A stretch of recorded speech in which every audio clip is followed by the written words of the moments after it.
বাচ্চাদেরকে নিয়ে সাভারে বেড়াতে গিয়েছিলাম। আমার খালা শাশুড়ির বাসায় আমরা বেড়াতে গিয়েছিলাম। ওনারা যেই এরিয়াটাতে থাকে এই জায়গাটা এত বেশি সুন্দর। বাচ্চাদেরকে নিয়ে একটু হাঁটতে বের হয়েছি। আমার মনে হয় ওখানে যারা থাকে ওনারা ঢাকাতে এসে থাকতেই পারবে না। ইট পাথরের শহরে এখানে হাঁটার বেশ সুন্দর জায়গা আছে।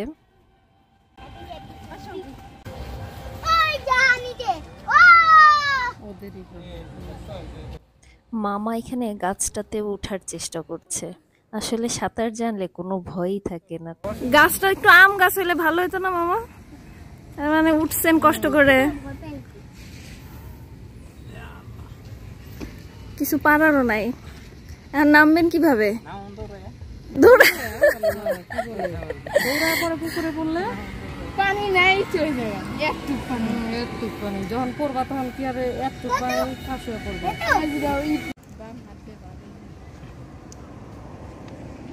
তখন একটা বিড়াল যে মারতে গেছে, একবারে বিড়াল নানুন দেখে বিড়াল ওই দেখতে লাগাইছে ওই।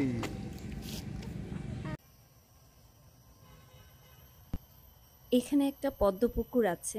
পদ্ম ফুল আমার অনেক ভালো লাগে। পদ্ম ফুল এতটাই সুন্দর যে সহজে আনাও যাবে না, দূর থেকেই আপনাকে এর সৌন্দর্য উপভোগ করতে হবে। লতায় লতায় কাটা থাকে, যে পদ্ম ফুল আনতে যাবে সেই একমাত্র বুঝবে যে এটা আনাটা কতটা কঠিন।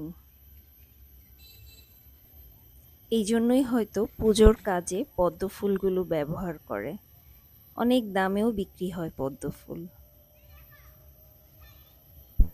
এরকম ময়লা জায়গাতেও কিভাবে এত সুন্দর ফুল ফুটে থাকে এটা আমার মাথায় আসে না। এই ফুলগুলোকেও আমার অনেক ভালো লাগছিল, তাই ভাবলাম একটু ভিডিও করি।